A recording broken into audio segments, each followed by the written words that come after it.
আমি এই মুহূর্তে দাঁড়িয়ে আছি চরমালাইনগর এবং দারিয়াপুর নতুন পাড়ার মাঝামাঝি অংশে। এই রাস্তার দুই পাশে বিশাল মাঠ দেখতে পাচ্ছেন। এদিক হচ্ছে পশ্চিম দিক আর এইদিকে হচ্ছে পূর্ব দিক। এইখানে রসুন লাগানো হয়েছে। এই রসুনের মধ্যে ছিল পেঁয়াজের হালি, অর্থাৎ পেঁয়াজের দানা দেওয়া হয়েছিল। পেঁয়াজের দানা উঠে গেছে, রসুন রয়ে গেছে। কি পরিমাণে, অর্থাৎ কত সুন্দর রসুন হয়েছে একটু খেয়াল করে দেখুন। এইবার এই পাশটা একটু দেখাই, দেখেন কি পরিমাণে রসুন হয়েছে। আপনাদেরকে আরও ফসল দেখানোর চেষ্টা করি। এখানে লাগানো হয়েছে পেঁয়াজ, দেখতে পাচ্ছেন যতদূর চোখ যায় শুধু পেঁয়াজ আর পেঁয়াজ। পেঁয়াজ ছাড়াও আরও অন্যান্য ফসল রয়েছে। মাঠকে মাঠ এরকম ফসল, সবুজে ভরপুর।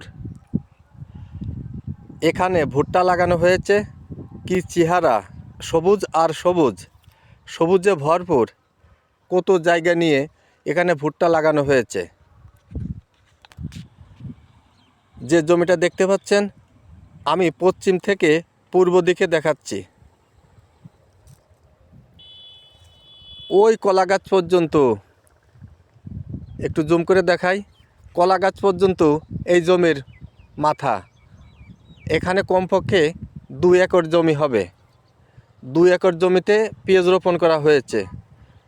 পেঁয়াজও হয়েছে মাশাল্লাহ সুন্দর। এটা হচ্ছে ধনিয়া, হেভি সেন্ট, বাসনায় একেবারে পেট ভরে যাচ্ছে। এই যে একরের পর একর রসুন লাগানো হয়েছে, এই রসুন যদি ঠিকমতো ঘুরে উঠে যায় তাহলে এই কৃষকের মুখে হাসি ফুটবে। এই কৃষকের অভাব থাকার কথা নয়। আমি রাস্তার পশ্চিম সাইডটা একটু দেখাচ্ছি। একের পর একর রসুন আর রসুন। এইবার দেখাচ্ছি রাস্তার পূর্ব সাইড। দেখুন কত চমৎকার রসুন হয়েছে, দেখার মতো রসুন। একেবারে মন জুড়িয়ে যাচ্ছে রসুন দেখে। ভীষণ পরিষ্কার পরিচ্ছন্ন জমি। দেখুন ক্ষেতের মধ্যে কোনো ঘাস নাই, একেবারে পরিষ্কার পরিচ্ছন্ন। আগেই বলেছি এই রসুনের মধ্যে পেঁয়াজের হালি ছিল, হালি উঠে গেছে, রসুন রয়ে গেছে। আমার কৃষক ভাইয়েরা পেঁয়াজের হালির যে যত্ন করে তাতে রসুন ভালো হবারই কথা। মাঠের পর মাঠ সবুজে ভরপুর, যতদূর চোখ যায় শুধু ফসল আর ফসল। বিদ্যুতের টাওয়ার দেখতে পাচ্ছেন, যে বিদ্যুৎ ঈশ্বরদী থেকে গোপালগঞ্জ গিয়েছে। আপনাদের আরও একটা জিনিস দেখাই। এত সময় যে পেঁয়াজের হালির কথা বলছিলাম, দেখেন সে পেঁয়াজের হালি কিছু রয়ে গেছে। এগুলো কিন্তু মুড়ি কাটা হবে। চমৎকার সরিষা ক্ষেত দেখতে পাচ্ছেন, সুন্দর পেকে গিয়েছে। এখন শুধু উঠানোর পালা।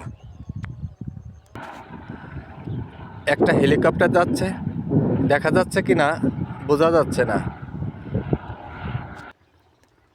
ভুট্টার আরও একটা ক্ষেত আপনাদেরকে দেখাচ্ছি।